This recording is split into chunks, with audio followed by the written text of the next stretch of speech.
નમસ્કાર દર્શક મિત્રો, જીએસટીવીની વિશેષ રજૂઆત સાથે હું છું દેવાંગ। સરકાર કર્ણાટકમાં કોણ બનશે કેપ્ટન? 224 બેઠકો માટે મતદાન પ્રક્રિયા પૂર્ણ થઈ ગઈ છે અને ગઈ વખતે એટલે કે 2018માં લગભગ 72% જેટલું મતદાન થયું હતું। આ વખતે કેટલું મતદાનની ટકાવારી બહાર આવે છે એ થોડી જ મિનિટોમાં પણ આપણી સાથે અપડેટ સાથે આંકડાઓ પણ આવી જશે કે આ વખતે પણ કેટલું મતદાન થયું। પણ આ વખતે 224 બેઠકો ઉપર જે મતદાન થયું છે અને કર્ણાટકની રાજનીતિના 3 સિનિયર મહારથીઓ કહી શકાય કદાચ એમની માટે આ છેલ્લી ચૂંટણી। કોણ બારશે બાજી એ કહેવું મુશ્કેલ, કારણ કે કર્ણાટકની રાજનીતિમાં આપણે ઘણા ચડાવ ઉતાર જોયા। આ વખતના જે પ્રચાર અભિયાન આપણે જોયું એ પ્રચાર અભિયાનની અંદર એવા મુદ્દાઓ આવ્યા કે કદાચ એ પરિણામો જે આવશે એ પરિણામો કદાચ ભારતના રાજકારણની અંદર એક નવી પરિભાષા લખશે એવી કહેવું પણ જરાય ખોટું નથી। દર્શક મિત્રો, કર્ણાટકમાં 5 વાગ્યાની આસપાસ 5 વાગે જ મતદાન પ્રક્રિયા પૂર્ણ થઈ છે। એચડી દેવેગૌડા, સિદ્ધારમૈયા અને યેદુરપ્પા આ સિનિયર નેતાઓ અને કદાચ કહી શકાય કે તેમની આખરી ચૂંટણી હોઈ શકે છે, કારણ કે 90 વર્ષ, 75 વર્ષ અને 81 વર્ષ આ ત્રણેય નેતાઓને થયા છે। આ વખતની રસાકસી ભરી ચૂંટણીમાં ત્રણેય પક્ષોએ એડી ચોટીનું જોર લગાવ્યું। ભારતીય જનતા પાર્ટી માટે જો કદાચ ચૂંટણી જીતશે તો તેનો શ્રેય નરેન્દ્ર મોદીને, કારણ કે નરેન્દ્ર મોદીના ફેસ ઉપર જ ભારતીય જનતા પાર્ટી આ વખતે કર્ણાટકની અંદર કેમ્પેન પણ કર્યું। લગભગ 29 જેટલી સભાઓ પણ કરી, 5 જેટલી રેલીઓ પણ કરી છે। પણ જો કદાચ ભારતીય જનતા પાર્ટી આ ઇલેક્શન હારે છે તો ભારતીય જનતા પાર્ટીને એક શીખ મળશે કે હિન્દુત્વ વોટ બેંકના ધ્રુવીકરણથી ચૂંટણી જીતી શકાતી નથી। બીજી તરફ આપ સૌ કોઈ જાણો છો કે કર્ણાટક ઇલેક્શન પહેલા જે મુદ્દાઓ રહ્યા ચર્ચાની અંદર, આમ તો કોંગ્રેસ દ્વારા મોંઘવારી, બેરોજગારી આ મુદ્દા ઉપર ભાર આપવામાં આવ્યું, પરંતુ સાથે સાથે જ ઝેરીલો સાપ પણ આવ્યો, વિષ કન્યા પણ આવી, એની સાથે છેલ્લે તો હનુમાનજી સુધી ગયા। દર્શક મિત્રો, ટીપુ સુલતાન સુધી વાત ગઈ અને એવા 2 કેરેક્ટર ઉભા કરવામાં આવ્યા કે કદાચ એ કેરેક્ટરને લઈને આગામી દિવસોમાં કર્ણાટકની અંદર તો નાટકો પણ ભજવવાના શરૂ થઈ ગયા હતા અને એવા જે 2 કેરેક્ટર છે, ઉરી ગૌડા અને નાનઝે ગૌડા જેવા કેરેક્ટર ઉભા કરવામાં આવ્યા અને એવું કહેવામાં આવ્યું કે હિન્દુત્વની રક્ષા કરવા માટે થઈને આ બંને જણાએ ટીપુ સુલતાનની હત્યા કરી। પણ ઇતિહાસ જાણીએ છીએ કે ટીપુ સુલતાનની હત્યા કેવી રીતે થઈ હતી। કદાચ કર્ણાટકમાં ભારતીય જનતા પાર્ટીના નેતાઓ તો આ બંનેને લઈને એક મૂવી બનાવવાની પણ વાતો કરી હતી। અને છેલ્લે આપ સૌ કોઈ જાણો છો કે જ્યારે કોંગ્રેસનો મેનિફેસ્ટો બહાર પડ્યો ત્યારે પીએફઆઈ અને બજરંગ દળ ઉપર તેમણે પ્રતિબંધ લાદવાની વાત કરી અને ત્યાર પછી ફરી એક વખત કર્ણાટકના ચૂંટણી પ્રચારમાં એક નવો વળાંક જોવા મળ્યો। ભારતીય જનતા પાર્ટી આ મુદ્દાને બરોબરનો પકડી લીધો અને વડાપ્રધાન નરેન્દ્ર મોદી જ્યાં પણ સભાઓ કરી ત્યાં એક નારો ઉમેરાયો, જય બજરંગ બલીનો, અને જય બજરંગ બલી કહીને તમે બટન દબાવજો। એટલે કે ટીપુ સુલતાન, બજરંગ બલી, વિષ કન્યા, ઝેરીલો સાપ, ઘણા બધા મુદ્દાઓ જોયા। કયા મુદ્દાઓ કર્ણાટકની ચૂંટણીમાં અસર કરશે એ તો 13 તારીખે ખબર પડશે। પણ જે ટકાવારી બહાર આવી છે અને અત્યાર સુધીનો જે ટ્રેન્ડ રહ્યો છે એ આજના દિવસનો, એ ટ્રેન્ડ રાજકીય વિશ્લેષકો સાથે અને રાજકીય પાર્ટીના પ્રવક્તાઓ સાથે આજે આપણે ચર્ચા કરીએ। મારી સાથે સ્ટુડિયોમાં હાજર છે ભારતીય જનતા પાર્ટીના પ્રવક્તા ડોક્ટર યજ્ઞેશભાઈ દવે। યજ્ઞેશભાઈ, સ્વાગત છે આપનું। યજ્ઞેશભાઈ, શું કહેશો, કારણ કે કર્ણાટકમાં ખરાખરીનો જંગ આ વખતે જોવાઈ રહ્યો છે અને કર્ણાટકમાં પણ જેમ દરેક ચૂંટણીમાં થતું હોય છે, નરેન્દ્રભાઈ એક ફેસ, એમના ફેસ ઉપર ચૂંટણી લડી, એ જ એક સ્ટાર પ્રચારક, પરિણામ શું કહી રહ્યું છે, જે આંકડા સામે આવી રહ્યા છે એ ટ્રેન્ડ શું કહી રહ્યો છે? 5 કરોડ જેટલા મતદારો, 2600 કરતાં વધુ ઉમેદવારો, એનું ભાવિ આજે કર્ણાટકમાં અત્યારે 5 વાગે મતપેટીમાં સીલ થયું। જ્યાં સુધી ભારતીય જનતા પાર્ટીનો પ્રશ્ન છે તો તમારી જે શરૂઆતના વક્તવ્ય મેં સાંભળ્યું કે શ્રેય જશે જીતનો તો આદરણીય નરેન્દ્રભાઈને જશે, 100%, કારણ કે ભારતીય જનતા પાર્ટી આજે જે પ્રમાણે દેશની અંદર છેલ્લા 9 વર્ષથી સુશાસન આપી રહી છે અને આ સુશાસનનો ફાયદો જે રાજ્યોને થયો છે, જ્યાં ભારતીય જનતા પાર્ટીની સરકારો છે એટલે ડબલ એન્જિન સરકારના જે ફાયદા થયા છે એ ફાયદાના આધારે આજે ભારતીય જનતા પાર્ટી મત માગે એમાં કંઈ ખોટું પણ નથી। બીજું કે જે કેન્દ્ર સરકારની જે યોજનાઓ છે એનાથી વંચિત રાખવાની વાતો હોય, ચાહે દિલ્હી હોય, ચાહે પશ્ચિમ બંગાળ હોય, આયુષ્યમાન કાર્ડ જેવી યોજનાઓનાથી પણ વંચિત રાખવામાં આવ્યા છે. આવી બધી યોજનાઓ અથવા તો આજે રાજસ્થાન જેવી સરકારો હોય ત્યાં આગળ લોકલ પેટ્રોલના ભાવ ઘટાડવા નહીં અને બાકીની જે ભારતીય જનતા પાર્ટી શાસિત સરકારો છે બધાએ ઘટાડ્યા. તો આ બધી પરિસ્થિતિઓની જો વાત કરીએ અને આ બધી પરિસ્થિતિઓને જો આમાં લાવીએ તો એ સ્પષ્ટ હતું કે ભારતીય જનતા પાર્ટીએ સ્થિર શાસન આપ્યું. કારણ કે તમે સ્ટોલન મેન્ડેટ હતો, મેન્ડેટ તમારા તરફે નહોતો, સમજ લઈએ. કારણ કે સૌથી મોટા પક્ષ તરીકે ભારતીય જનતા પાર્ટી હતી, 104 સીટ સાથે ભારતીય જનતા પાર્ટી આવી હતી અને એની સામે તમે બે પક્ષ ભેગા થઈ અને જ્યારે સરકાર બનાવી, એ સરકાર પણ જ્યારે 1 વર્ષના ટૂંકા ગાળાની અંદર તૂટી જતી હોય તો એનો મતલબ એ છે કે તમને પ્રજાએ તો તમને મત આપ્યો જ નહોતો તમારી ફેવરમાં, પણ તમારા જે ધારાસભ્યો જે ચૂંટાયેલા હતા એ પણ તમારી ફેવરમાં રહ્યા નહીં, કારણ કે એ પ્રજાની સેવા કરવામાં ક્યાંક ને ક્યાંક ઉણા ઉતર્યા. યજ્ઞેશભાઈ, આ મુદ્દો પણ રહ્યો ને, કારણ કે આ મુદ્દો જ પ્રિયંકા ગાંધીએ પણ આ જ મુદ્દો ઉઠાવ્યો હતો કે આ સરકાર બનાવવામાં માહિર છે. કારણ કે અને સ્મૃતિ ઈરાની અને પ્રિયંકા ગાંધી વચ્ચેના શાબ્દિક પ્રહારો પણ આપણે જોયા. કદાચ સ્મૃતિ ઈરાનીએ પ્રિયંકા ગાંધીને નમાઝ પડતા જોયા, પણ સામે તરફથી એવો પણ આક્ષેપ કરવા આવ્યો કે એક બાજુ સ્મૃતિ ઈરાનીને પ્રિયંકા નમાઝ પડતા જોઈ શકે છે, પરંતુ જમ્મુ કાશ્મીરની અંદર જે જવાનો માર્યા જાય છે એ નથી દેખાતા, મણિપુર સળગી રહ્યું છે કદાચ એ નથી દેખાઈ રહ્યું, દેશમાં ભ્રષ્ટાચાર અને મોંઘવારી છે એ નથી દેખાઈ રહી, પ્રિયંકા ગાંધીને નમાઝ પડતા જોઈ શકે છે. એટલે ઘણા બધા મુદ્દાઓ પ્રચારમાં રહ્યા અને એ જ આક્ષેપ પણ થયો હતો. પણ સૌથી મોટું ફેક્ટર અહીંયા વોકાલિંગા સમુદાય, કારણ કે 45 બેઠકો ઉપર સીધું પ્રભુત્વ, અને આ વખતે ભારતીય જનતા પાર્ટીએ સીધું આ સમુદાયને રીઝવવાનો પ્રયત્ન કર્યો એટલા માટે કારણ કે 45 બેઠકોમાં 2018માં જેડીએસને એમાંથી 24 બેઠકો મળી, કોંગ્રેસને 11 અને બીજેપીને 8 બેઠકો મળી. વોકાલિંગા સમુદાયને રીઝવવા માટે થઈને આ વખતે ટીપુ સુલતાન સાથે પણ સરખામણી કરી. આપણે જાણીએ છીએ તેમ કે અસમના મુખ્યમંત્રી હેમંત બિશ્વાએ તો સિદ્ધારમૈયા અને શિવકુમારને ટીપુ સુલતાનના વંશજ ગણાવી દીધા હતા અને એને લઈને પણ ઘણું બધું રાજકીય વાતાવરણ ગરમાયું હતું.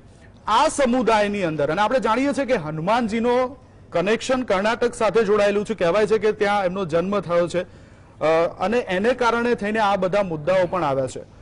દક્ષેશભાઈ પાઠક, મયુરભાઈ પરીખ અને ધનંજય કુમાર વિશ્લેષક આપણી સાથે જોડાયા છે અને સાથે જ હિરેનભાઈ બેંકર कांग्रेसના પ્રવક્તા પણ આપણી સાથે જોડાયા છે. તમામનું સ્વાગત છે. धनंजय जी, शुरुआत आपसे करता हूं कि सबसे बड़ा, जैसे कि मैंने कहा कि वोकालिंगा जो मत बैंक है वो नक्की करेगा कि गद्दी पे कौन बैठेगा, और इस बार जो भारतीय जनता पार्टी का कैंपेन रहा वो वोकालिंगा को रिझाने के लिए ज्यादा से ज्यादा कैंपेन हुआ. टीपू सुल्तान का भी मुद्दा इसमें आया, क्या कहते हो आप?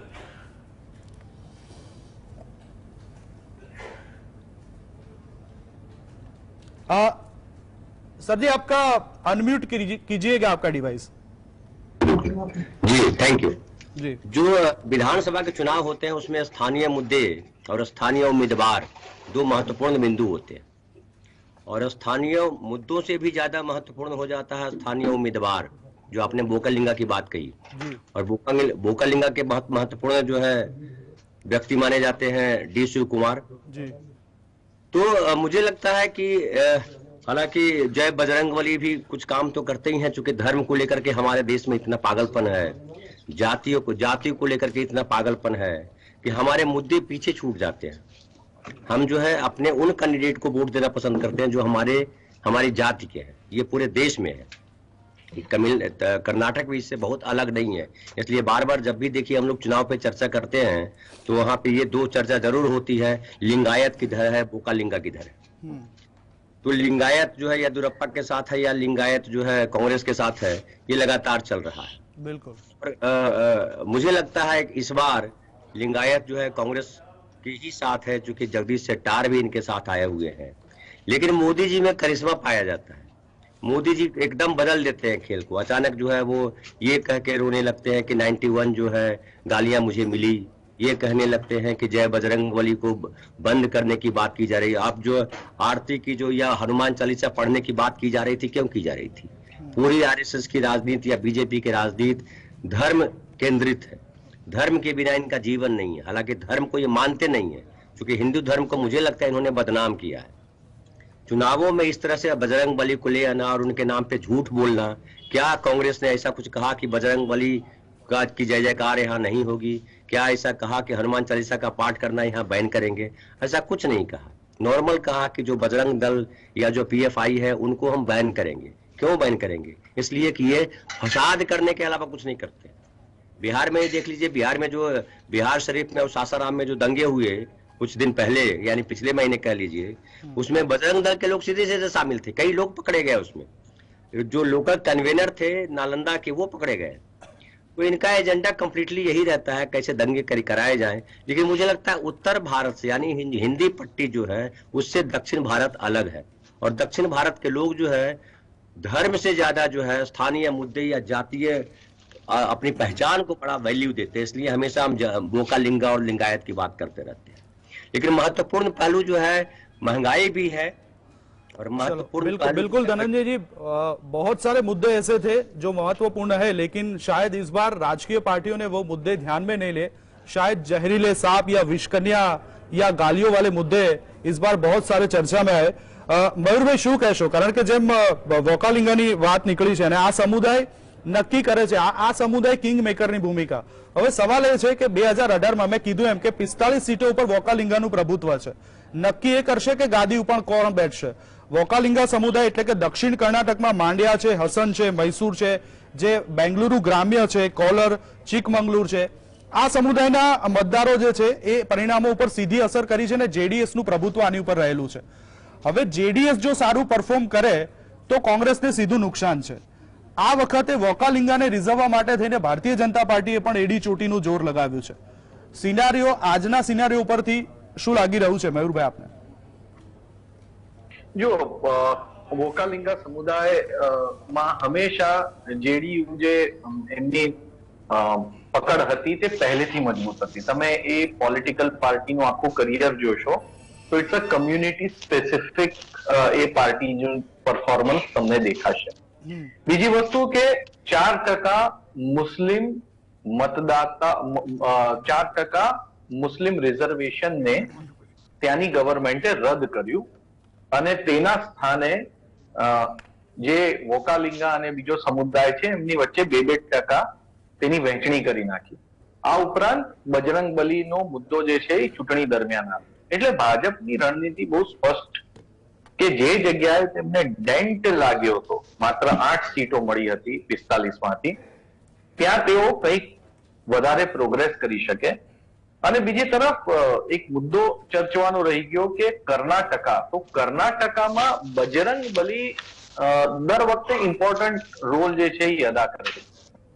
રામાયણ જોશો તો કિષ્કિંધા, જ્યાં વાલી અને સુગ્રીવ ની જે રાજધાની છે કિષ્કિંધા, એ કિષ્કિંધાની રાજધાની જે છે એને કર્ણાટક બોર્ડર માનવામાં આવે છે। અને ભગવાન શ્રી રામના ફૂટપ્રિન્ટ ત્યાં ઘણા મોટા પાયે રહ્યા છે અને બજરંગ બલીનો ત્યાં જન્મ થયો હતો એ વાત ત્યાંના સ્થાનિક લોકો વચ્ચે બહુ વાઇડલી એ વસ્તુ જે છે એ પોપ્યુલર છે। ગઈ ચૂંટણીની આપણે વાત કરીએ તો ગત ચૂંટણીમાં બજરંગ બલી ગુસ્સે ભરાયા હતા એ પ્રકારનો એક ચિત્રકારે એક ફોટોગ્રાફ એક પેઇન્ટ કર્યો હતો, એક વિડીયો, એક આર્ટ બનાવ્યો હતો અને તે આર્ટિસ્ટને મળવા માટે વડાપ્રધાન નરેન્દ્ર મોદી જે છે એમના નિવાસ સ્થાને ગયા હતા। એટલે ગત ચૂંટણીમાં પણ બજરંગ બલી એ મહત્વપૂર્ણ મુદ્દો હતો અને ટીપુ સુલતાન બજરંગ બલીની જે જી મયુરભાઈ, આપનો અવાજ મારા સુધી નથી પહોંચી રહ્યો, ટેકનિકલ ફોલ્ટ છે, પણ હું ફરીથી આવું છું આપની પાસે। દક્ષેશભાઈ, આપની પાસે આવું કે જેમ વાત કરી કે વોકાલિંગા સમુદાયને રીઝવવા માટે થઈને ઘણો બધો પ્રચાર કરવામાં આવ્યો, એડી ચોટીનું જોર લગાવવામાં આવ્યું। ભારતીય જનતા પાર્ટીને સત્તામાં વાપસી માટેનો આ એક મોકો છે। કોંગ્રેસ સત્તામાં ફરી આવવા માટે થઈને પૂરતા પ્રયત્નો કર્યા। 90 વર્ષની ઉંમરે દેવે ગૌડાએ પણ પોતાનું અસ્તિત્વ અને પોતાની પાર્ટી હજુ પણ મજબૂત છે એ દેખાડવાનો ક્યાંક પ્રયાસ કર્યો છે। પણ જેમ કે ધનંજયભાઈએ કીધું એમ મુદ્દાઓ ઘણા બધા હતા, પણ આપણે જોયું કે 91 વખત ગાળોનો મુદ્દો, ઝેરીલા સાપનો, વિષકન્યાનો, નમાઝનો, પ્રિયંકા અને સ્મૃતિ ઈરાની વચ્ચે જે વિવાદ થયો, હનુમાનજી આવી ગયા, આ બધા વિવાદો વચ્ચે આજનું, કારણ કે ગઈ વખતે તો 72% મતદાન થયું હતું, સાચો આંકડો થોડી વારમાં ખબર પડશે કેટલો આવ્યો, પણ લગભગ 72% જેટલું નહીં થાય આ વખતે એવી આશા સેવવામાં આવી રહી છે। કઈ રીતે જોઈ રહ્યા છો? એક બાજુ દુનિયા ક્વોન્ટમ ફિઝિક્સના સહારે માણસ એક પ્રોગ્રામ સર્કલમાં ઉભો રહી અને ટ્રિલિયન્સ ઓફ પાર્ટિકલ્સમાં ડિસ્પર્સ થઈ જાય, વિખેરાઈ જાય અને સેલ્ફ પ્રોગ્રામ કર્યો કે મારે અહીં જવું છે ન્યુયોર્ક કે વોશિંગ્ટન કે યુકે વેરેવર, ત્યાં આગળ જઈને બીજી સેકન્ડે રીએસેમ્બલ થાય એવી 500 વર્ષ પછીની શક્યતાઓ ઉપર દુનિયાના સાયન્ટિસ્ટ કામ કરી રહ્યા છે. અને આજે આ વાહિયાત કલ્પના જેવી લાગતી વાત રૂલ આઉટ કરી શકાય એવી નથી, કારણ કે આપણે 30 વર્ષ પહેલા સ્ટાર ટ્રેક સિરિયલમાં વેબકેમની અત્યારે જે વાત કરી રહ્યા છે એ ત્યારે હાસ્યાસ્પદ લાગતી હતી. એવા યુગમાં આપણે જ્યારે ભારતને વિકાસશીલ દેશ તરીકે જોવા માટે થનગની રહ્યા છે અને દુનિયાના ડેવલપ કન્ટ્રીઝના લિસ્ટમાં આપણું નામ આગળ આવે એવી એક બાજુ વાતો કરીએ છીએ, ત્યારે 500 વર્ષ પછીનું ફ્યુચરિસ્ટિક વિઝન જોવાના બદલે 500, 1000, 5000, 7000 કે 50,000 વર્ષ પહેલા જ પાછળ જઈને ઊંધી ટાઈમ ટ્રાવેલ જે કરી રહ્યા છીએ એ આખી વાત જ વાહિયાત છે. તમે શું કરવા માંગો છો? બેઝિકલી મને તમે જે સમુદાયની વાત કરી, I am not aware of that and I should not be. Why should I? એટલા માટે કે મને આખી જે આઝાદીના આટલા વર્ષ પછી આ રાજ્યની ચૂંટણીમાં આ સમુદાયના આટલા લોકો છે એ નિર્ણાયક છે, પેલા સમુદાયના આટલા છે એ નિર્ણાયક છે. Stop this રબિશ, all this political parties. તમે આના લીધે હજી બી આગળ વધવા જઈ રહ્યા છો. તમે કરવા શું માંગો છો? BJP, Congress or whosoever, it doesn't matter. તમારા રાજ્યમાં ગ્રાઉન્ડ લેવલે કયા પ્રોબ્લેમ્સ છે એ આઈડેન્ટિફાઈ કરો અને તમે પાછલા વર્ષોમાં શું કર્યું અથવા તો પાછલા વર્ષોની સત્તાધારી પાર્ટીએ શું ના કર્યું, ચલો એ કહો તમે, ધેટ ઇઝ ગુડ. પણ તમે સત્તા ઉપર આવીને એ રાજ્યની એકદમ ગ્રાઉન્ડ લેવલની પ્રજા માટે કયા કામો બાકી છે, શું કરવા માંગો છો એનો રોડ મેપ આપો ને. આ સમાજ, પેલો સમાજ, આ ભગવાન, પેલા ભગવાન, વોટ ઇઝ ધીસ? બિલકુલ અન્ડરસ્ટેન્ડ. બિલકુલ બિલકુલ બિલકુલ સાચી વાત છે. કારણ કે હજુ પણ આપણા દેશની અંદર ચૂંટણીઓ ભગવાનના નામે લડાઈ રહી છે, જાતિ અને ધર્મના આધારે લડાઈ રહી છે. અને દેવાંગ બીજું એક કહું જી કે આઈ નો દેવ ગૌડા પર્સનલી. મેં એમનો જયારે વડાપ્રધાન હતા ત્યારે અમદાવાદની PRL માં એમનો ઇન્ટરવ્યુ કર્યો હતો અને એમની સેન્સ ઓફ હ્યુમર ની એક નાની વાત કરું. PRL માં એ આવ્યા ત્યાં સુધી યુનિવર્સિટીનો ઇન્ટરનલ રોડ 15 વર્ષથી એવો ખાડા વાળો હતો કે તમારા હાડકા તૂટી જાય. તો એ PRL આવ્યા ત્યાં સુધીનો રોડ આગલા દિવસે રિપેર થઈ ગયો. એટલે મેં દેવગૌડાને ઇન્ટરવ્યુ દરમિયાન કીધું, મેં આપને वो वापस जाने के लिए दूसरा रास्ता लिया होता तो अच्छा होता. मैंने कि क्यों? मैं ये रास्ता रिपेयर नहीं हो रहा था, आपके आने से इतना हो गया खाली आधा किलोमीटर. देवगौड़ाए એમના એસપીજી ને બોલાવીને કીધું કે I want to take a round of the whole premises. તમે નહીં માનો, 2 કલાક પછી ફંક્શન પત્યું, ત્યાં સુધીમાં 2 કલાકમાં રોડ થઈ ગયો હતો. એટલે પોલિટિકલ વિલ શું વસ્તુ છે ને એ દેવગૌડાને ખબર છે. એમણે કરી બતાવ્યું હતું indirectly. This was a humorous but real story. તો આપણે આશા રાખીએ કે દેવગૌડા હોય કે સિદ્ધરામૈયા હોય કે યેદુરપ્પા જે હોય, you identify your problems. Exactly. Hiranbhai શું કહેશો? કારણ કે મુદ્દાઓ આ વખતે કોંગ્રેસે પણ ઉઠાવવાની શરૂઆત કરી, કારણ કે જ્યાં સુધી ઉમેદવારોના નામની પસંદગી હતી એને લઈને પણ રણજીત સુરજેવાલાએ ઘણા પ્રહારો કર્યા, કારણ કે ભારતીય જનતા પાર્ટી પાસે કદાચ એ લિસ્ટ પહેલા તૈયાર નહોતું, કોંગ્રેસ એડવાન્સમાં બેઠી હતી. હવે કર્ણાટકની અંદર કોંગ્રેસે જો સત્તામાં વાપસી કરવી છે તો આ વખતે એમણે પણ એડી ચોટીનું જોર લગાવ્યું. અને જ્યાં સુધી ડીકે શિવકુમારની વાત છે, પોતે વોકાલિંગા સમુદાયમાંથી આવે છે, સારું એવું કેમ્પેન, પણ મુદ્દા કેટલા અસર કરશે?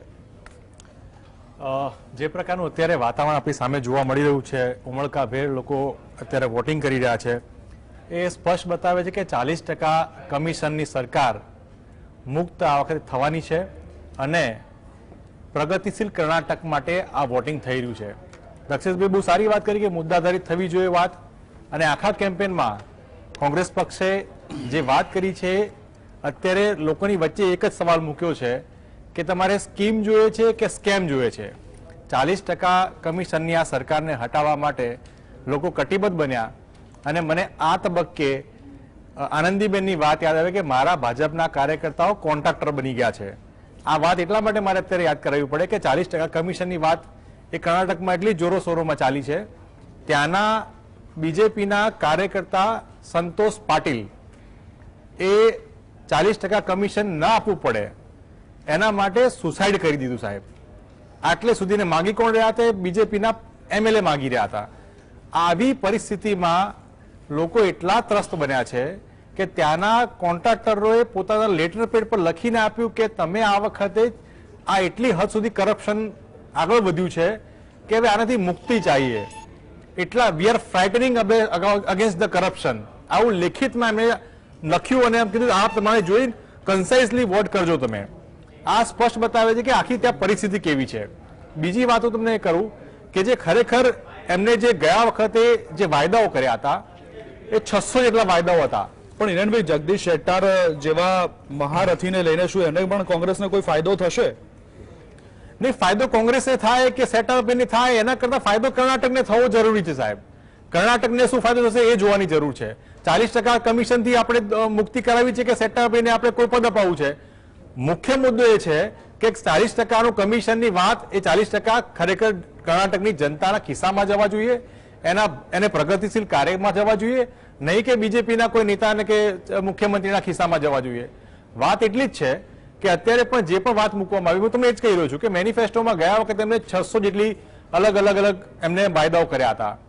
સાહેબ આજે પણ એમને એક પણ વાયદા, એમને વચ્ચે કીધેલું 3 મહિના પહેલા કે આ વાયદાઓ પૂરા કર્યા છે એનું અમે વ્હાઇટ પેપર પ્રસિદ્ધ કરીશું. પણ હિરેનભાઈ, સવાલ એ હું તમને એક નાનું ઉદાહરણ આપું છું. જે આ એકાઉન્ટેબિલિટી વાત કરી રહ્યો છું, મેનિફેસ્ટોની વાત નીકળી એટલે હું તમને અહીંયા રોકું છું કે આજે જેમ ધનંજયભાઈએ કીધું કે દક્ષેશભાઈએ કીધું એમ કે આજે પણ આપણા દેશની અંદર કેમ જાતિ, ધર્મ કે ભગવાનના નામ ઉપર ઇલેક્શનો થાય છે. શરૂઆત કોંગ્રેસના મેનિફેસ્ટો બાદ જ્યારે બજરંગબલીની વાત આવી તો PF5 ઉપર બેન્ડ લગાવવાની વાત હતી, બજરંગ દળ ઉપર બેન્ડ લગાવવાની વાત હતી. આપ જાણો છો, કારણ કે ટેકનિકલ બાબત શું છે, PF5 ઉપર તો ઓલરેડી બેન્ડ છે. અને બીજું કે રાજ્ય સરકાર કોઈ પણ સંગઠન ઉપર બેન, રાજ્ય સરકારની એની સત્તા નથી. ધનંજયભાઈએ બહુ સરસ વાત કરી કે બજરંગ દળની જે પ્રવૃત્તિ એમને કીધી કે બિહારમાં શું થયું અને આ શું થયું, આ લો એન્ડ ઓર્ડર ઇશ્યુ છે. કોઈ પણ સંસ્થા હોય, બજરંગ દળ હોય કે બીજી ત્રીજી હોય, કોઈ પણ હોય, તમને જાણીને આશ્ચર્ય લાગશે કે છેલ્લા 2 વર્ષમાં બીજેપી સરકારે બજરંગ દળ પર 104 FIR કરી છે સાહેબ. આખી લિસ્ટ સાથે તમને આપી શકું એમ છું. 104 FIR બજરંગ દળ પર કરી છે. આજ બીજેપીએ ગોવામાં શ્રીરામ સેના પર બેન કર્યો હતો. આજ બીજેપીએ શિવસેનાના 2 ટુકડા કરી નાખ્યા. ત્યારે શિવ ભગવાનનું અપમાન ન થાય, શ્રીરામ ભગવાનનું અપમાન ગોવામાં ન થાય. અને જયારે આપણે એમ કહેતા હોય કે કોઈ પણ ફ્રિંજ એલિમેન્ટ કર્ણાટકની પ્રજાને તકલીફો પહોંચાડશે, અશાંતિને ભંગ કરશે, ત્યારે પગલા લેવામાં આવશે. આ જ વાત કરી છે, બીજી કોઈ વાત નથી કરી. એમાં વાત એટલી છે કે મુદ્દા એમની પાસે હાલમાં પ્રગતિશીલ વાત જ નથી. અમે જે 5 ગેરંટીની વાત કરી છે સાહેબ, એકે 5 ગેરંટી પર તમે એમ પૂછો ને કે તમે આ રૂપિયા ક્યાંથી લાવશો, તમે આ કેવી રીતે આપશો? અમે એમ કહ્યું છે કે જે યુવાન છે એને જોબ ન મળે ત્યાં સુધી વી આર ગેરંટર, અમે રિસ્પોન્સિબિલિટી લઈએ છીએ અને 3000 એને ભથ્થું આપીશું. આ અમે એમને કીધું છે. ગૃહલક્ષ્મીને કીધું છે કે તમને 2000 રૂપિયા આપીશું. અમે એમને 200 વીજળી યુનિટ ફ્રી ની વાત કરી છે. એમને ટ્રાન્સપોર્ટ જે ફ્રી ની વાત કરી છે. વાયદા તો ભારતીય જનતા પાર્ટીએ પણ કર્યા છે. આપણે સાહેબ મુદ્દાઓ જે પકડવાના હોય છે, તમે જાણો છો કે મુદ્દાઓ એવા પકડવાના હોય છે કે જે લોકોના મન સુધી ઇફેક્ટ કરતા હોય અને એ વોટર જઈને ત્યાં બટન દબાવે. કારણ કે કયા મુદ્દા ઉપર લોકો મતદાન મથક સુધી જાય છે સાહેબ, એ મહત્વનું છે. યજ્ઞેશભાઈ, સવાલ અહીંયા એ જ છે, કારણ કે મુદ્દાઓ તો ઘણા રહ્યા. 40% કમિશનની વાત પણ શરૂઆતમાં ખૂબ ચગી, એનો જવાબ પણ ભારતીય જનતા પાર્ટીના પ્રવક્તાઓએ આપ્યો અને આ એક ખૂબ મોટો આક્ષેપ પણ થઈ રહ્યો છે. પરંતુ મુદ્દાઓ પછી ધીરે ધીરે બદલાતા ગયા. મેં કીધું એમ કે 40% કમિશનનો મુદ્દો આવ્યો હતો, ટીપુ સુલતાનનો મુદ્દો આવ્યો હતો, બજરંગબલીનો મુદ્દો આવ્યો હતો, 91 વખત ગાળોનો મુદ્દો આવ્યો હતો. એટલે ઘણા બધા મુદ્દાઓ, જેમ કે પ્રિયંકા અને સ્મૃતિ ઈરાની, જેમ પ્રિયંકા ગાંધીને નમાઝ પડતા જોયા સ્મૃતિ ઈરાનીએ, પણ એ પહેલવાનોના આંસુ નથી દેખાતા. જમ્મુ કાશ્મીરમાં જવાનો મરે છે એ નથી દેખાતા. તો આવા ઘણા બધા મુદ્દાઓએ વળાંક લીધા આ ચૂંટણીની અંદર. પણ આપણા દેશની અંદર હજુ પણ ભગવાન કે જાતિ ધર્મના આધારે કેમ મુદ્દાઓ થાય છે? કેમ વિકાસની વાતો ભારતીય જનતા પાર્ટી કરે છે, પણ એ મુદ્દાને આગળ ધરીને કેમ નહીં? ચોક્કસ આ દેશ સનાતન ધર્મ સંસ્કૃતિના પાયા ઉપર રચાયેલો દેશ છે. ભારતીય જનતા પાર્ટી એ સનાતન ધર્મ તેમજ રાષ્ટ્રવાદ એનું પાલન કરવાનું અને રાષ્ટ્રવાદની જતન કરવાનું કામ ભારતીય જનતા પાર્ટી કરી રહી છે, સંઘના સમયથી કરી રહી છે. 40%ની વાત તમે કરી, ભાઈએ બહુ સરસ વાત કરી. મને આનંદીબેન યાદ આવ્યા, રાજીવ ગાંધી યાદ ના આવ્યા? 85% ખવાઈ જતા હતા. રાજીવ ગાંધી પોતે કબૂલ કર્યું હતું કે મારી સરકારમાંથી 85% ખવાઈ જાય છે અને 15% પહોંચે. આજે પણ હું તમને કહું તો કર્ણાટકના ખેડૂતોને કિસાન સન્માન નિધિના 6,000 રૂપિયા સરકાર આપે છે, કેન્દ્ર સરકાર 4,000 રૂપિયા ત્યાંની રાજ્ય સરકાર આપે છે, એમ કે 10,000 છે. એક ખેડૂત મને લઈ આવ જેના ખાતામાં 40% પૈસા ઓછા આવ્યા, એક પેન્શનર મને લઈ આવો કે જેના ખાતામાં પૈસા ઓછા આવ્યા, એક હું તો કહું છું કે તો મનરેગાનો એક વ્યક્તિ એવો લઈ આવો કે જેના ખાતામાં પૈસા સરકારના ઓછા આવ્યા, કે એક લાભાર્થી લઈ આવો જેના ખાતામાં પૈસા ઓછા. આ લાભાર્થીના પૈસા ખવાઈ જતા હતા. આ પરિસ્થિતિ રાજીવ ગાંધીએ કબૂલ કરી હતી. બીજું, આક્ષેપ કરવા સહેલા છે. હું તો એ કહું છું કે આ ડીબીટી યોજના જે વડાપ્રધાનજી નરેન્દ્રભાઈ ચાલુ કરી, સીધો રૂપિયો નીકળે છે, રૂપિયો પહોંચે છે. આ લાય છે કે અમને જે 85 પૈસા મળતા હતા એમાંથી અમારા જે 40% કપાતા હતા એ કેમ થતા? આક્ષેપ છે. 40% પુરવાર કરવાની વાત નથી. આને માગ્યા બસ. આ સિવાય બીજું કશું નથી. મેં આપ્યા કે કોણે લીધા એવું ક્યારે નથી. આને બીજું, આ અંગેના પ્રવક્તાઓ, કર્ણાટકના પણ પ્રવક્તાઓ જવાબ આપી ચૂક્યા છે, રાષ્ટ્રીય પ્રવક્તાઓ પણ જવાબ. આપણે એમાં પડવું નથી. જો ધર્મની બાબતની વાત હોય તો જ્યાં સુધી હું એ કહું છું કે તમે અનામત આપી કર્ણાટકની અંદર, ધર્મના આધારે અનામત આપી. આજે 4% મુસ્લિમ અનામત છે એ બંધારણીય વિરોધ છે. આજે કેરળમાં પણ તમે આપી છે 4% મુસ્લિમ અનામત, બરોબર. એ મુસ્લિમ અનામતને બંધારણની ફેવરમાં ભારતીય જનતા પાર્ટીની સરકાર જો રદ કરતી હોય અને લિંગાયતને કે ગોકાલિંગાને એ જો વહેંચતી હોય તો શું તમને એનો વિરોધ છે? એના માટે તમે સુપ્રીમ કોર્ટમાં ગયા છો. તમારે મુસ્લિમોને ફરીથી અનામત અપાવી છે એ તમે એની અંદર તમારા મેન્યુફેસ્ટોમાં ઉલ્લેખ કરો. તમે પીએફઆઈ પર તો બેન છે જ, એમાં કેમ મૂકવાની જરૂર છે? પીએફઆઈ પર તો બેન કેન્દ્ર સરકારે મૂકેલો છે. કદાચ તમારા જે મેન્યુફેસ્ટો બનાવતો તેને ખબર નહીં હોય, પણ પીએફઆઈ માં જો બેન મૂક્યો ભારતીય જનતા પાર્ટીએ મુસ્લિમ ઉપર, એટલે મારે જે બજરંગ દળ પર મૂક્યો કે જે સનાતન ધર્મનો પ્રચાર કરે છે એની પર મૂકો. હા, હું એવું નથી કહેતો બજરંગ દળના કોઈ કેસ છે એ વ્યક્તિગત કેસ છે, સંસ્થાનો કેસ નથી. યજ્ઞેશભાઈ,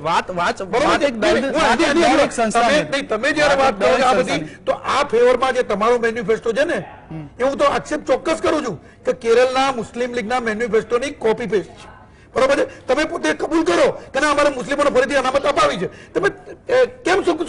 તમે હાઈકોર્ટમાં જાઓ છો, સુપ્રીમ કોર્ટ. એક બાજુ તમે મોકાલિંગા લિંગાયતની વાત કરો છો, તેમનો તમે હક ચૂંટવવાની વાત કરો છો, ફરીથી મુસ્લિમને આપવાની વાત કરો છો. એટલે બે બાજુની વાતો, બે મોઢાની વાતો એ કોંગ્રેસની છે. બીજું, હું તો ત્યાં આગળ 2 મહિના રહ્યો છું, મને ત્યાંની લોકલ પરિસ્થિતિની ખબર છે. ત્યાંની પ્રજા શું ઈચ્છે છે એ પણ મને ખબર છે. ત્યાંની પ્રજા વિકાસ ઈચ્છે છે. આજે ત્યાંની અંદર કર્ણાટકમાં હેલિકોપ્ટરની ફેક્ટરી આવી, કર્ણાટકના રોડ તમે જુઓ, રોડ રસ્તા જુઓ.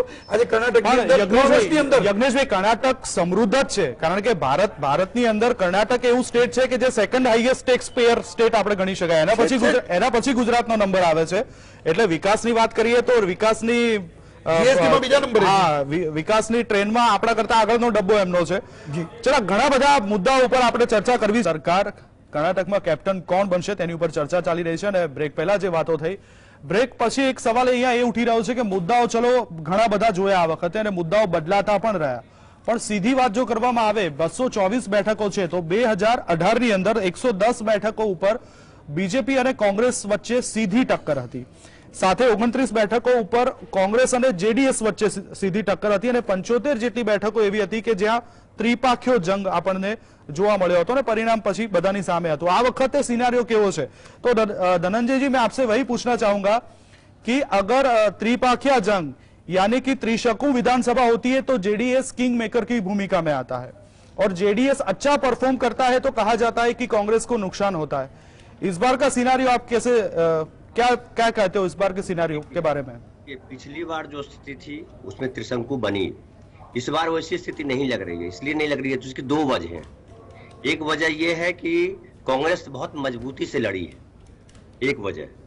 दूसरी वजह यह है कि इस बार जो चुनाव है कर्नाटक का वो 2024 के लोकसभा चुनाव का ट्रेलर है. यहाँ जो होगा उसका असर सीधा सीधा 2024 के लोकसभा चुनाव में पड़ेगा. मोदी जी को इसीलिए अपनी बातें करने के बजाय या जो उनके स्टेट गवर्नमेंट में जो चीफ मिनिस्टर थे या जो उनकी सरकार थी उसके परफॉर्मेंस पे बात करने के बजाय, अपने परफॉर्मेंस पे बात करने के बजाय उनको करना पड़ता है बजरंग बली को लाना पड़ता है, उनको धार्मिक रंग देना पड़ता है. और अभी भाई साहब एक बोल रहे थे कि जो है इतना घर घर मतलब लोगों के अकाउंट में पैसे जा रहे हैं वगैरह वगैरह हो रहा है, बहुत विकास हो गया है. नड्डा जी ने कहा कि मोदी जी से पहले जो है भारत घुटने पे था और मोदी जी के आने के बाद भारत जो है चलने लगा. चलने क्या लगा? दौड़ने लगा, उड़ने लगा है. तो ये जनता देख रही है. अभी देखिए, अभी 3 महत्वपूर्ण बिंदु हैं. हमारे जीवन में प्रगति की जब हम बात करते हैं तो एक जो है इंटरनेट है जिसके सहारे हम बिहार में बैठ करके आपसे बात कर रहे हैं, टेलीविजन है, और जो इंटरनेट ने इतना बड़ा कमाल किया है कि हर चीज को हमने इंटरनेट से जोड़ दिया है, वगैरह वगैरह किया है। लेकिन क्या इसमें बीजेपी का या किसी का कितना योगदान है, मोदी जी का कितना योगदान है? अच्छा, फिर मोदी जी बात करते हैं 2 करोड़ नौकरी की बात करके आए थे। मोदी जी आए थे कि भ्रष्टाचार खत्म कर देंगे। मोदी जी आए थे काला धन हम जो है विदेशों में ढेर सारा पड़ा है वो ले आएंगे। मोदी जी ये नारे दे करके आए थे कि कांग्रेस में बहुत भ्रष्टाचार है और उस भ्रष्टाचार को उजागर करेंगे। कांग्रेस से कितने लोगों को जेल में बंद कराया। इन्होंने कहा था कि जो 2G का घोटाला है या पता नहीं क्या क्या है सबको ये मिलेगा। क्या हुआ उनका? कहीं कोई बंद नहीं हुआ। अब बात यह है कि हवाई बात करने के बजाय तथ्य पे बात क्यों नहीं करते हैं? कांग्रेस ने, राहुल गांधी ने कंप्लीटली बात की, स्थानीय मुद्दों पे बात की। राहुल गांधी ने भी, ठीक है, उसमें पुलवामा का भी मैटर आया, उसमें पहलवानों का भी मैटर आया। क्योंकि केंद्रीय नेता आएंगे तो उस तरह की बातें भी उठेगी। क्योंकि देश में जो घट रहा है उसका असर जो है कर्नाटक पे भी है, कर्नाटक में जो घट रहा है उसका असर देश पर भी है, तो वो तो आएंगे।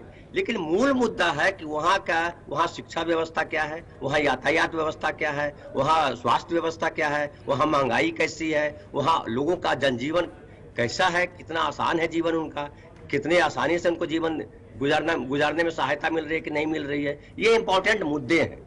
इन इंपॉर्टेंट मुद्दे पे बीजेपी सरकार ने क्या किया, ये सबसे महत्वपूर्ण सवाल है जिसपे न बीजेपी सरकार नहीं बात करना चाहती, न मुंबई साहब बात कर रहे हैं, न मोदी जी बात कर रहे हैं। अच्छा, नड्डा साहब ने और क्या कहा कि हमने एक देखा कि कुछ विधायकों को मंच पे खड़ा कर दिया और कहा आपने कि इनको नहीं, आप मोदी जी को वोट दे रहे हैं। मोदी जी के नाम पे क्यों वोट मांगना पड़ रहा है आपको? हर जगह क्या मुखिया के चुनाव में मोदी जी के नाम पे वोट मांगिए, ग्राम प्रधान का चुनाव करिएगा उसमें मोदी जी के नाम पे वोट मांगिएगा। और मोदी जी के पास देने के लिए क्या है, मोदी जी लेकर के आ जाते हैं बजरंगबली। अरे आपने जो किया उस पर मांगे ना वोट, क्या दिक्कत है? मोदी जी ने बहुत महान काम किए, हम गिना रहे थे अभी कोई साथी हमारे, तो वो महान काम गिनाइए कि हमने ये किया। उज्ज्वला योजना लगाया, उसमें क्या हुआ? जनधन योजना लाया, उसमें क्या हुआ? आयुष्मान भारत लाया, उसमें क्या हुआ? आपको ये बताना चाहिए। तो फिर तो राम राज्य है, तो राम राज्य में आपको बजरंगबली को लाने की क्या जरूरत है? आप कहिए कि हमने देखिए देश में कुछ नहीं था, नड्डा जी की तरह घुटने पर चल रहा था देश। बिल्कुल, तो उपलब्धि के नाम पे आप शून्य हैं। बिल्कुल धनंजय जी, बिल्कुल सही बात है कि अगर आपने विकास किया है तो विकास के मुद्दों पर चुनाव क्यों नहीं लड़ा जाता है? क्यों भगवान को बीच में लाया जाता है? क्यों जाति और ज्ञाति के समीकरण पर इस बार भी चुनाव लड़ा जा रहा है? મયુરભાઈ, સવાલ અહીંયા એ જ થઈ રહ્યો છે કે ધનંજયભાઈએ કીધું એમ કે નરેન્દ્ર મોદીના ફેસ ઉપર ભારતીય જનતા પાર્ટી બધા જ ઇલેક્શનો લડે છે, કોર્પોરેશનથી માંડીને લોકસભા સુધીના દરેક ઇલેક્શનો ભારતીય જનતા પાર્ટી લડે। ભારતીય જનતા પાર્ટીના પ્રવક્તાનું કહેવું પણ એવું છે કે હા, અમારી પાસે છે ફેસ, તો અમે લડીએ છીએ, એમાં ખોટું શું છે?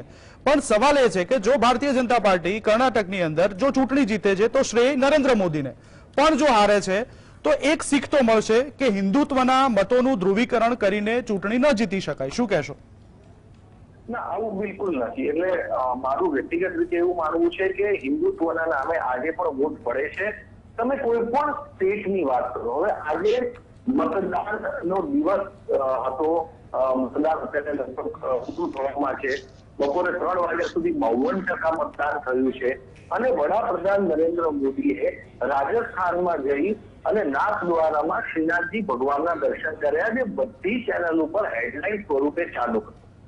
રાઈટ, એટલે કહેવાનું તાત્પર્ય એમ છે કે એમના સ્ટાર પ્રચારક છે અને મતદાનના દિવસે ભગવાનના આ જ જગ્યાએ જો બીજા કોઈ નેતા કર્ણાટકની અંદર આવા પ્રકારનું કોઈ રેલી કરી હોત તો એ પણ શક્ય જ નથી। ચૂંટણી કમિશન જ પરવાનગી ના આપે। એટલે ભાજપની, હવે ગુજરાતની, આપણે ગુજરાતની જો વાત કરીએ તો ગુજરાતની અંદર ગુજરાત સ્ટેટની પણ જે હમણાં ચૂંટણી પતી ગઈ એમાં પણ હિન્દુત્વના નામે તો વોટ માંગવામાં આવ્યા જ હતા। અને ગત ચૂંટણીઓમાં છેલ્લા 2001 થી તો સ્પષ્ટ રીતે દેખાઈ આવે છે કે વડાપ્રધાન આજના વડાપ્રધાન તત્કાલીન મુખ્યમંત્રી નરેન્દ્ર મોદીએ કેટલી રેલીઓમાં જઈને એમ કહ્યું છે લોકોને કે તમે કેન્ડિડેટને નહીં જુઓ, મારો ચહેરો જોઈને વોટ આપો, તમે જે વોટ આપશો એ સીધો મને મળવાનો છે। જો તમે મને મુખ્યમંત્રી તરીકે જોવા માંગતા હો તો તમે ભાજપના કેન્ડિડેટને મત આપો, બાકી 5 વર્ષ સુધી હું જોઈ લઈશ। શું આ વસ્તુ આપણને ગુજરાતમાં જોવા નહોતી મળી? બિલકુલ જોવા મળી। બિલકુલ, ભાજપ પાસે જયારે આજની તારીખમાં ફાયર બ્રાન્ડ સ્પેસ હોય ઇન્ટરનેશનલી વેલ નોન ફેસ છે, તો સ્વાભાવિક છે. પણ મયુરભાઈ એક સીધી વસ્તુ છે કે રાજકીય પાર્ટીઓનું કામ છે ઇલેક્શન જીતવાનું, મુદ્દાઓ કયા પકડવા અને એ મુદ્દાઓ મતદારો સુધી કેવી ઇફેક્ટ કરે છે એ કદાચ એ પ્રવક્તાઓને કે એ સ્ટાર પ્રચારકોને આવડવું જોઈએ. જેમ કે એક મુદ્દો હતો, સોનિયા ગાંધીએ સાર્વભૌમત્વનો ઉલ્લેખ કર્યો. હવે આ શબ્દને લઈને ઇલેક્શન કમિશનમાં ફરિયાદ થઈ ગઈ કે શું કર્ણાટક એક અલગ દેશ છે, સાર્વભૌમત્વ શબ્દ ત્યાં ન વપરાવો જોઈએ.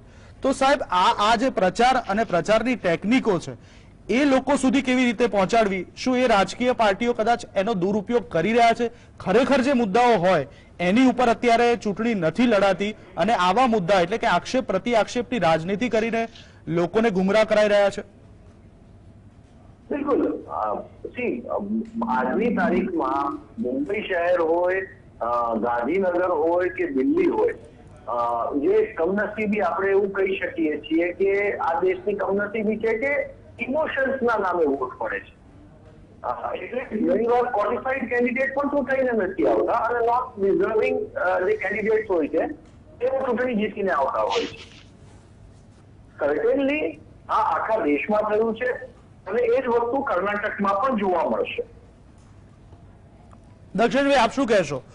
વડાપ્રધાનને 91 વખત ગાળો આપી કે ઝેરીલા સાપ કીધા કે વિષકન્યા આવી કે સાર્વભૌમત્વ શબ્દો ઉપર પંચમાં ફરિયાદ કરી, પણ સાહેબ કેમ આ બધા મુદ્દાઓ, કેમ રાજકીય પક્ષો હજુ વિકાસના ઉપર, કેમ આરોગ્યની ઉપર, કેમ શિક્ષણના મુદ્દાને લઈને હજી ઇલેક્શનો નથી લડતા? કેમ જાતિ જ્ઞાતિ અને એના મુદ્દાને લઈને? અને કર્ણાટક જેવું રાજ્ય સાહેબ કે જે સમૃદ્ધ રાજ્ય કહી શકાય, આવા રાજ્યની અંદર દરેક પાર્ટી પોતાનું અસ્તિત્વ ટકાવવા માટે થઈને એડી ચોટીનું જોર લગાવે, પણ સાહેબ આ વખતના મુદ્દાઓ ક્યાંક આપણા ગળે નથી ઉતરતા. ને હું ચોક્કસથી કહીશ કે આ વખતનું કદાચ જે પણ રિઝલ્ટ આવશે એની ભારતીય રાજકારણ ઉપર દૂરોગામી અસર પડશે. સૌથી પહેલા તો ચૂંટણી પંચ પાસે કેટલા દાંત છે એ સવાલ છે, એટલા માટે કે એને 2 કાન છે, એમાંથી એક કાન જે સાંભળવું હોય એ સાંભળે છે અને એક કાન નથી સાંભળવું નથી જ સાંભળતો. એટલે એક આ પ્રકારની જે વાત છે that is dangerous. Second thing, મુદ્દા આધારિત જે વાત છે, યજ્ઞેશભાઈ એક સરસ વાત કરી, આઈ એપ્રિશિએટ ધેટ, કે રાજીવ ગાંધી વડાપ્રધાન હતા ત્યારે એમને કહેલું કે 100 પૈસામાંથી 85 પૈસા વચમાં જ ખવાઈ જાય છે, લોકો સુધી પહોંચતા જ નથી, ખાલી 15 પૈસા પહોંચે છે. એમાં હું થોડું એડ કરું કે રાજીવ ગાંધી ને ઇન્દિરા ગાંધીએ પણ આ બંને વડાપ્રધાનોએ એવું કહેલું જયારે કોંગ્રેસનો સુરત તપતો તો લગભગ બધે જ એમનું રાજ હતું, ત્યારે એમણે પોતાના રાજ્યના મુખ્યમંત્રીઓને બોલાવીને ખખડાયા હતા કે તમે રામકૃષ્ણ હેગડેનું કર્ણાટકનું શાસન જુઓ, કેવી રીતે શાસન કરાય. રામકૃષ્ણ હેગડે જનતા પાર્ટીના હતા એ વખતે. તો એમણે હેગડેને રિક્વેસ્ટ કરી હતી, ઇટ ઇઝ ઓન રેકોર્ડ, કે તમે અમારા આ મુખ્યમંત્રીઓ છે એમને ટ્રેનિંગ આપો કે રાજ્યને કેવી રીતે સુધારાય, કે લોકોના પ્રશ્નોને કેવી રીતે સમજાય. એટલે આ જે પોલિટિક્સની વાત છે એ અત્યારે માત્ર ને માત્ર આક્ષેપ પ્રત્યાક્ષેપ અને પ્રતીકો ઉપર, પ્રતીકો એટલે ચૂંટણીના નહીં, ધાર્મિક પ્રતીકોની વાત કરું છું, એના ઉપર જતું રહ્યું છે. It can not be more dangerous and horrible than this. અગાઉ પણ મેં આ કહ્યું, એટલે આમાં વધારે કંઈ કહેવાનું રહેતું નથી.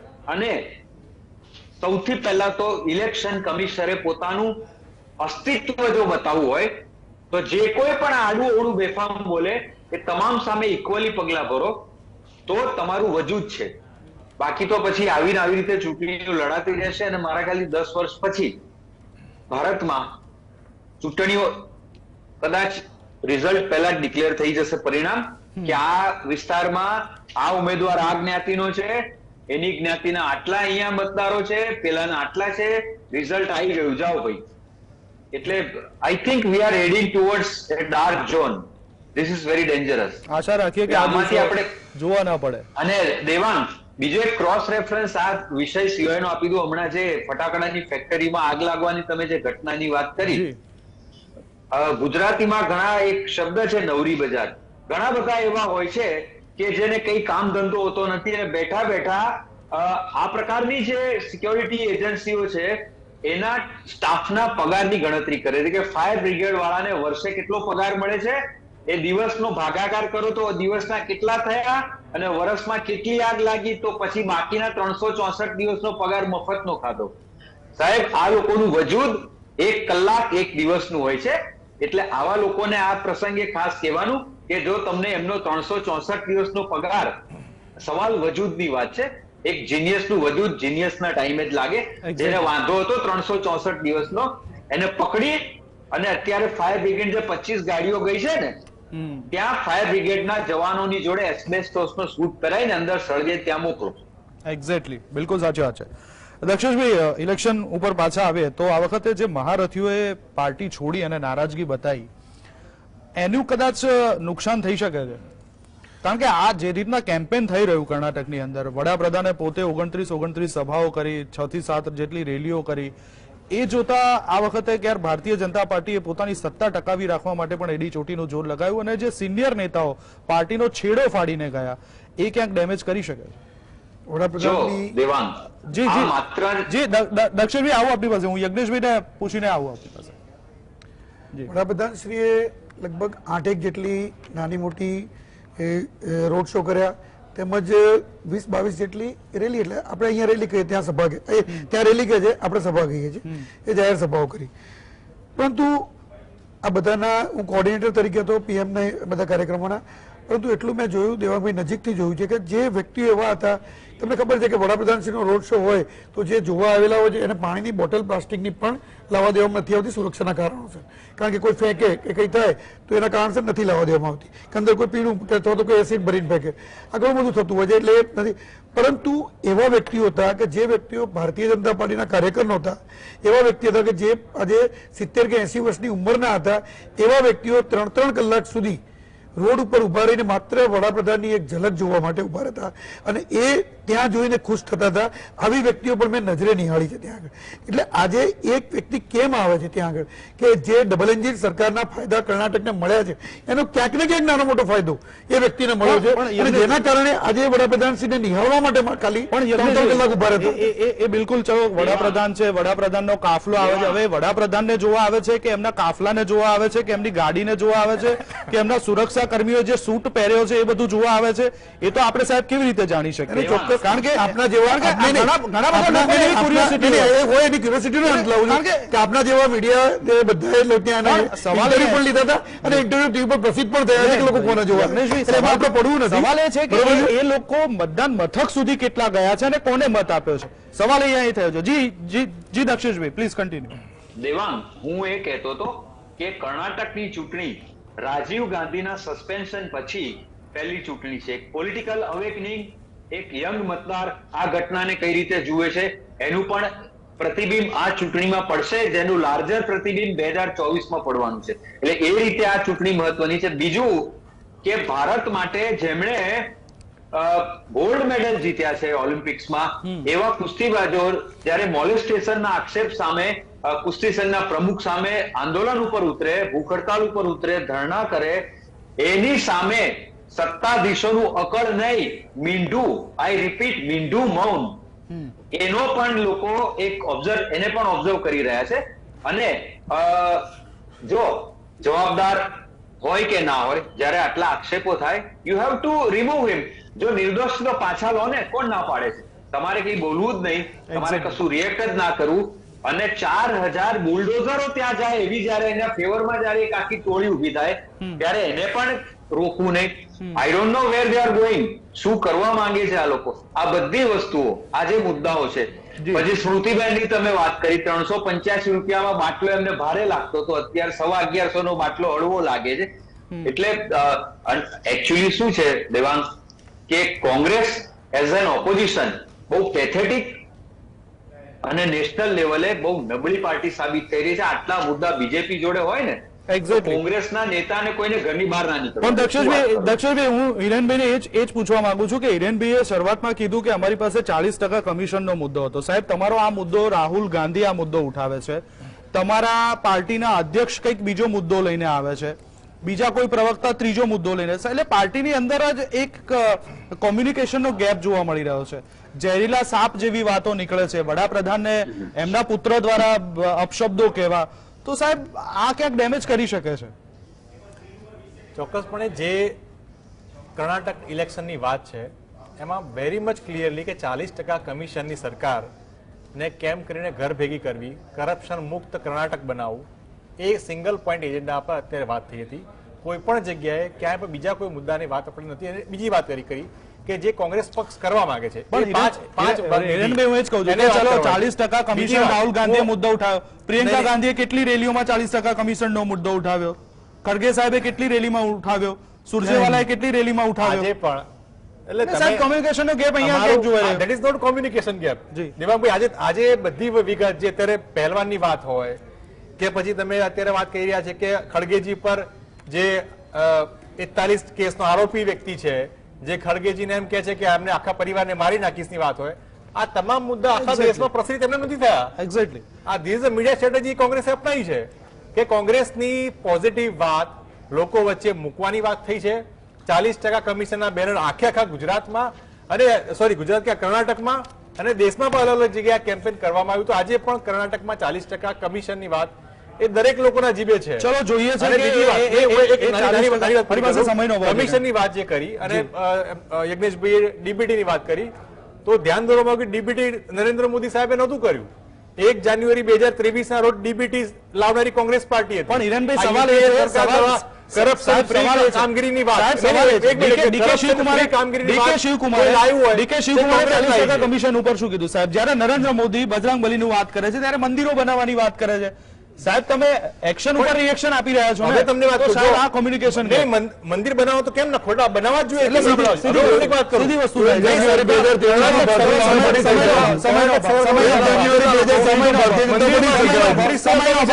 સમયનો અભાવ છે. દર્શક મિત્રો, કર્ણાટકની અંદર 224 વિધાનસભા બેઠકો માટેનું મતદાન પૂર્ણ થયું છે. 2600 કરતા વધારે ઉમેદવારોનું ભાવિ પણ સીલ થયું છે. 13મીએ પરિણામ આવશે અને આ પરિણામ ઉપર મતદારોએ કોને મેન્ડેટ આપ્યો છે એ ક્લિયર થઈ જશે. પણ એક વાત ચોક્કસથી છે કે જે પણ પરિણામ આવશે, ભારતીય રાજકારણ ઉપર એની દૂરોગામી અસર રહેવાની છે. વહેલા ચર્ચામાં ભાગ લેવા માટે થઈને યજ્ઞેશભાઈ આપનો, હિરેનભાઈ આપનો, દક્ષેશભાઈ, મયુરભાઈ અને ધનંજયભાઈ આપનો તમામનો આભાર.